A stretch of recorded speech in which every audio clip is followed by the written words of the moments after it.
प्रभुपाद जी की सबसे बड़ी विशेषता क्या है? हमारी संस्था में हमसे कई लोग पूछते हैं कि आपकी संस्था में इतने सारे यंगस्टर्स कैसे हैं? सामान्य रूप से जो धर्मशालाओं में, मठों में वृद्ध लोग बैठे होते हैं और उसमें कोई कथा चल रही होती है जिसका श्रोताओं से कोई विशेष संबंध नहीं होता। वो कथा जो है श्रोताओं को समझ में नहीं आती है और श्रोता ना समझना चाहते हैं, बस वो कथा में बैठना चाहते हैं। वो भी उनका एक सौभाग्य है, कुछ तो सुन रहे हैं, हरी कथा सुन ही रहे हैं। तो लेकिन देयर इज नो प्रीचिंग, प्रचार नहीं है। प्रभुपाद जी तो देखिए महाभागवत हैं। प्रभुपाद जी देखिए, जैसे श्रील भक्ति सिद्धांत से ठाकुर ने बोला, मैं तो आया था श्रील रूप गोस्वामी की शिक्षाओं को प्रस्तुत करने के लिए, जो अनेक ग्रंथों में दिया है, भक्ति रसामृत सिंधु, उज्जवल नीलमणि, इन शिक्षाओं को प्रस्तुत करने के लिए मैं आया था।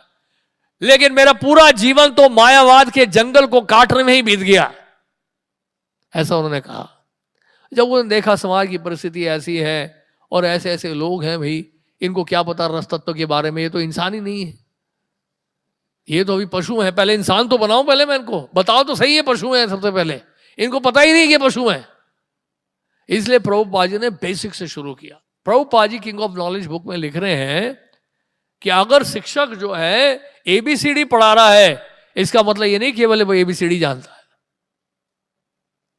इसलिए सिखाने वाला व्यक्ति बहुत सरल भाषा में समझा सकता है ताकि श्रोता जो है उसको स्वीकार कर ले, समझ ले।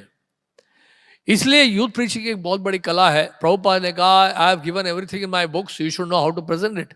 मैंने अपने ग्रंथों में, पुस्तकों में सब कुछ दे दिया है, आपको पता होना चाहिए कि उसको प्रस्तुत करते हैं आप सरल भाषा में, ताकि आज की युवा पीढ़ी भी उसको समझ सके, उसको स्वीकार कर सके।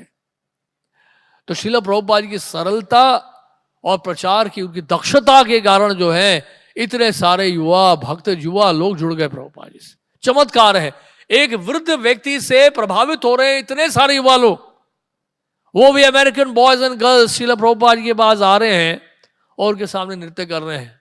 प्रभुपाद ने कहा, ना मेरे पास तलवार थी ना मेरे पास धन था, ये मेरे पास क्यों आ रहे थे जानते हैं? क्योंकि कृष्ण सर्वाकर्षक है।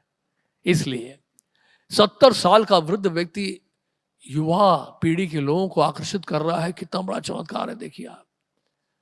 भौतिक जगत में बिल्कुल उल्टा होता है, जैसे ही कोई वृद्ध होने लगता है सब उससे दूर भागते, भागते नहीं भागते।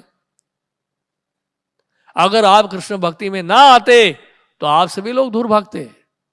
आपकी संतानें, आपके पोते, पोते शायद घूम रहे होते आसपास, छोटे मोटे, या पिल्ले आसपास घूम रहे होते, लेकिन आपके जो सुपुत्र हैं, संतानें हैं, वो आपसे कोसों मील दूर भागते।